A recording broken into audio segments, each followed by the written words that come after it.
तो हेलो दोस्तों, कैसे हो आप सभी। एंड मेरा नाम है तपेश। तो आज हम जो स्टार्ट करेंगे वो करेंगे केमिस्ट्री को। तो आज जो लेक्चर रहेगा वो लेक्चर नंबर 2 रहेगा, लेक्चर नंबर 2।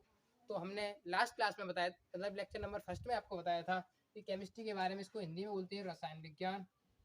इसको क्या बोलते हैं? रसायन विज्ञान। और इसके बारे में हमने कल बताया भी था कि रसायन विज्ञान के बारे में हमने सबसे पहले बताया था कि जो बेसिक बेसिक टर्म होते हैं सबसे पहले उनको जानते हैं। और जो सबसे पहले जो कल बताया था हमने बेसिक टर्म क्या था, पदार्थ के बारे में बताया था, एंड वस्तु के बारे में बताया था, और दोस्तों मास मतलब द्रव्यमान के बारे में बताया था। और हमने एक और जो वर्ड होता है वो होता है आयतन। इनके बारे में हमने एक एक करके सभी के बारे में कल बताया था। तो आपके ये समझ आया होगा कि पदार्थ क्या होता है। मैं एक बार और बता दूं पदार्थ क्या होता है, वस्तु।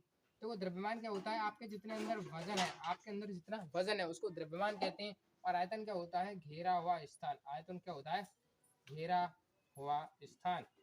घेरा हुआ स्थान को क्या बोलते हैं, आयतन बोलते हैं। और पदार्थ क्या होता है, क्लास 9th की एनसीईआरटी कहती है कि पदार्थ वह है प्रत्येक वस्तु जिस जिस सामग्री से मिलकर बनी है, जिस जिस सामग्री से मिलकर बनी है उसको पदार्थ कहते हैं। उसको क्या कहते हैं, पदार्थ। इसका मतलब आपको ये समझ आ रहा होगा, ये जो कील है ये लोहे की मिलकर बनी है। तो ये जो कील होगी लोहा, तो ये जो कील है इस कील को हम वस्तु कहेंगे। ये जो बनी है लोहे से, तो इस लोहे को हम पदार्थ कहेंगे। तो समझ में आया होगा, हमने कल बताया था। आप कल वाली जाके वीडियो देख सकते हो। आज हम चलते हैं अपने नेक्स्ट टॉपिक की तरफ। और ये जो रहेगा ये लेक्चर नंबर 2 है। कौन सा है, लेक्चर नंबर 2। Lecture number 2। यदि आपने अभी तक हमारा चैनल सब्सक्राइब नहीं किया तो सबसे पहले दोस्तों सब्सक्राइब कीजिएगा, क्योंकि सपोर्ट की बहुत ज़्यादा ज़रूरत है। अभी हमारा न्यू चैनल है इसलिए दोस्तों। तो आज हम लेक्चर नंबर 2 में बात करेंगे पदार्थ के बारे में। हमने बता दिया था। आज हम स्टार्ट करते हैं पदार्थ से ही स्टार्ट करते हैं दोस्तों। आज हम स्टार्ट करते हैं पदार्थ से। किससे स्टार्ट करते हैं, पदार्थ से। और पदार्थ का जो क्लासिफिकेशन होता है, वर्गीकरण, दो तरीके से होता है। पदार्थ का वर्गीकरण दो तरीके से बोलते हैं।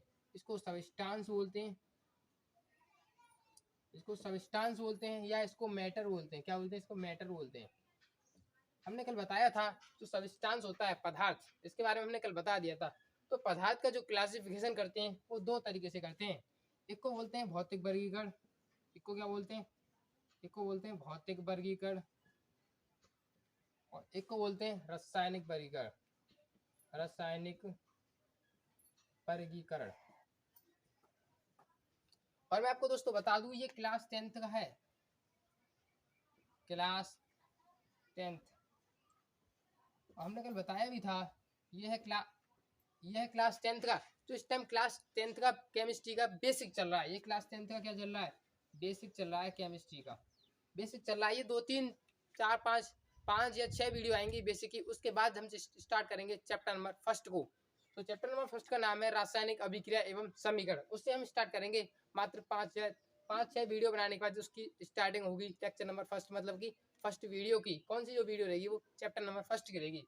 तो उससे पहले हम कुछ बेसिक टर्म होते हैं उसको हम समझा रहे हैं, क्योंकि आने वाले समय में आपको केमिस्ट्री के जो स्टार्ट जब चैप्टर होगा तो वो बहुत अच्छी तरीके से समझ में आए।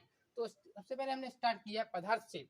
सब्सटेंस क्या है, ये सब्सटेंस प्रत्येक वस्तु जिस जिस सामग्री से मिलकर बनी होती है उसे पदार्थ कहते हैं।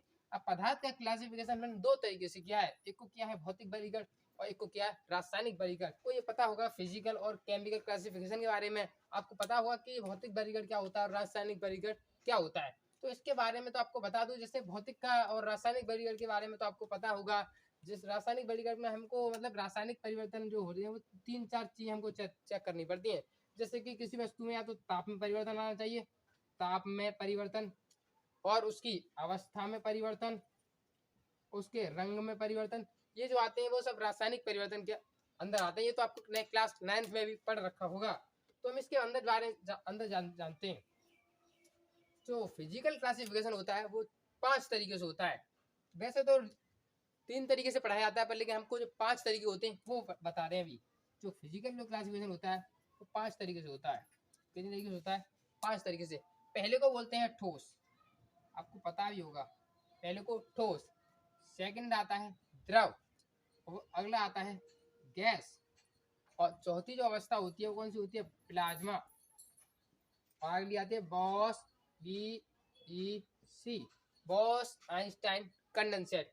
ये पदार्थ की 5 अवस्था होती हैं। वैसे तो 3 होती हैं, पर लेकिन टोटल अवस्था की बात की जाए, एक होती है प्लाज्मा, इसको बोलते हैं प्लाज्मा, और अगली होती है बीईसी, इसको बोलते हैं बॉस आइंस्टाइन कंडेंसेट। अब बात करेंगे हम तो अब एक एक करके कि ठोस क्या होता है। अब इसको बता दूं इंग्लिश में इन सभी को क्या क्या बोलते हैं। इसको इंग्लिश में बोलते हैं सॉलिड, अब इसको बोलते हैं लिक्विड, इसको क्या बोलते हैं लिक्विड, और इसको बोलते हैं गैस, इसको बोलते हैं प्लाज्मा। ये तो है ये बॉस आइंस्टाइन कंडेंसेट। अब हम एक एक करके समझते हैं कि ठोस क्या होता है, मतलब solid liquid gas plasma BEC ये क्या होते हैं, तो एक एक करके इनको पढ़ते हैं। तो सबसे पहले जो टॉपिक रहेगा वो रहेगा सॉलिड। सॉलिड क्या होता है, सॉलिड को समझते हैं।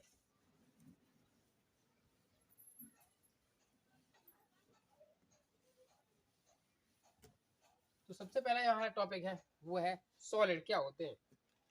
सबसे पहले हम लिखते हैं यहाँ पे सॉलिड, इसको हिंदी में बोलते हैं ठोस। अब देखो मैं आपको बता दूं, या तो आप ठोस पढ़ो, या आप मतलब कि सॉलिड पढ़ो, या लिक्विड पढ़ो, या गैस पढ़ो। कितनी चाहिए, 3, सॉलिड लिक्विड और एक गैस।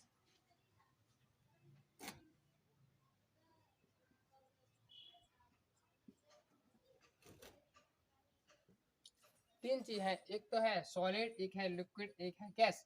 इसको बोलते हैं ठोस द्रव गैस। आप ठोस पढ़ो या द्रव पढ़ो या गैस पढ़ो, आपको केवल 2 चीजों के बारे में पढ़ना है। आपको केवल 2 चीजों के बारे में पढ़ना है, और वो 2 चीज कौन कौन सी है। एक तो वर्ड आता है हमारे पास आकार, साइज, शेप एंड साइज। एक होता है आकार, एक होता है आयतन। हमको 2 वर्णों के बारे में पढ़ना है, क्या है, एक तो है आकार और एक आयतन। यदि इनमें 2 वर्ड हमने पता कर लिए कि किसका आकार कैसा है और किसका आयतन कैसा है, तो इससे हमारे ठोस द्रव गैस तीनों अवस्थाएं, जो पदार्थ की जो अवस्था होती है 3, इनके बारे में हमको जानकारी अच्छी तरीके से हो जाएगी।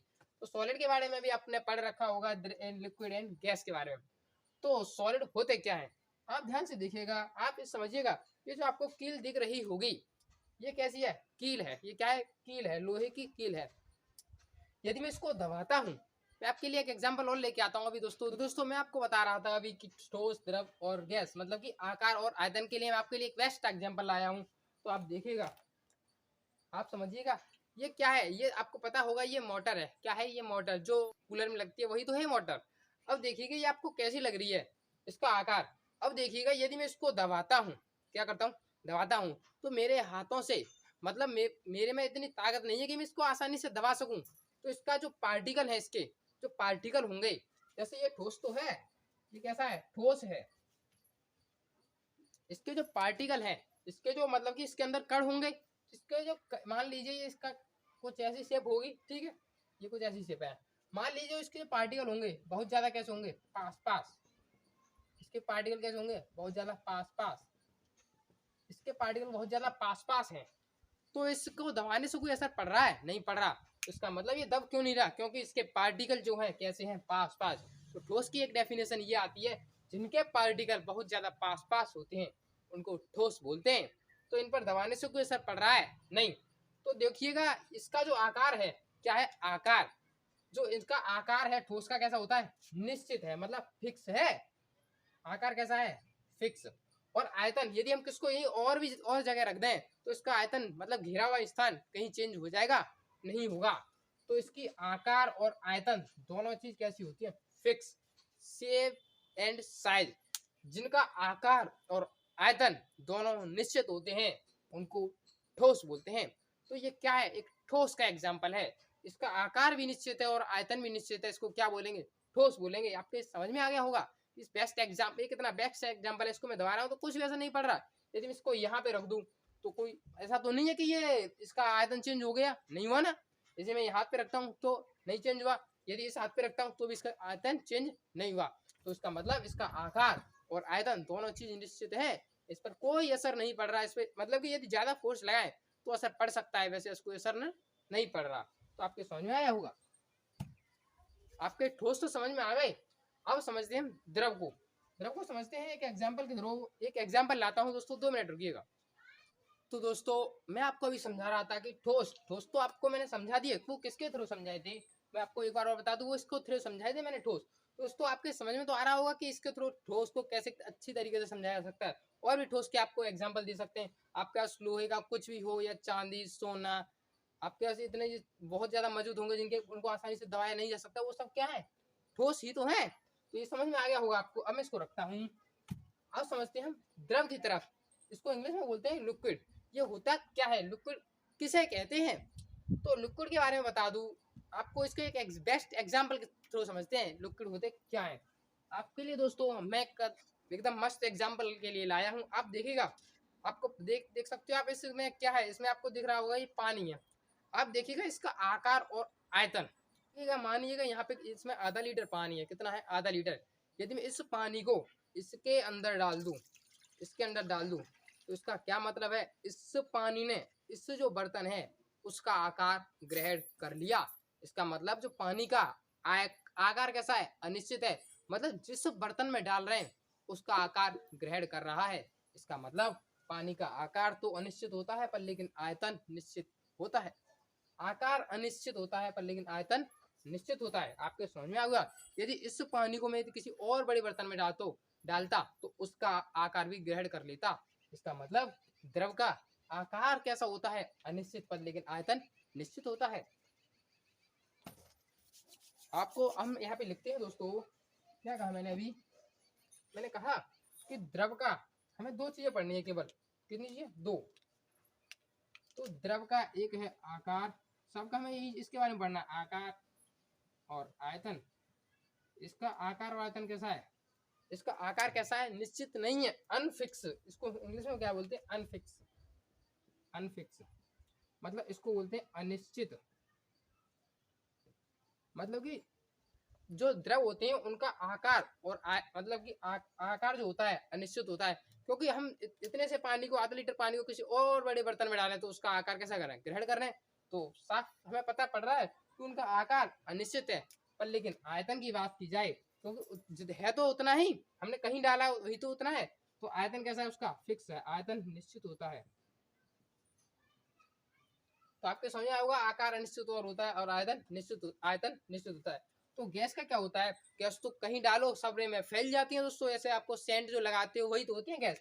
तो इनके आकार और आयतन दोनों चीज कैसे होती है, इनके निश्चित नहीं होते, इनकी होती है अनफिक्स। कैसी होती है? अनफिक्स। आपके ये सभी चीजें समझ में आई होंगी कि ठोस क्या होते हैं, जिनका आकार और आयतन दोनों निश्चित होते हैं उनको ठोस। जिनका आकार तो आयतन तो निश्चित होता है पर लेकिन आकार अनिश्चित होता है उनको द्रव। जिनकी दोनों चीज निश्चित नहीं होती, मतलब आकार और आयतन अनिश्चित होते हैं। आकार और आयतन लिख सकते हैं, आकार और आयतन कैसे होते हैं, दोनों अनिश्चित होते हैं, उनको क्या बोलते हैं, गैस बोलते हैं। आपको एग्जाम्पल द्रव के आप इसके में लिख सकते हो, लोहा, चांदी, सोना, कॉपर, ये सब क्या है, ठोस है। आप लिक्विड में लिख सकते हो, जैसे देखो पानी, ये जो जल होता है ये क्या है, लिक्विड ही तो। गैस में आप लिख सकते हो जैसे सेंट की शीशी होती है, किसमें आती है सेंट जो होती है, ऐसे N2H2 हाइड्रोजन गैस, O2, ये सब क्या है, गैस ही तो है। आपके समझ में आया होगा कि ठोस क्या होते हैं, द्रव क्या होते हैं और गैस क्या होते हैं। आपके एक एक चीज आपको दोस्तों समझ में होगी। दोस्तों आज के लिए काफी, हम नेक्स्ट क्लास में बात करेंगे।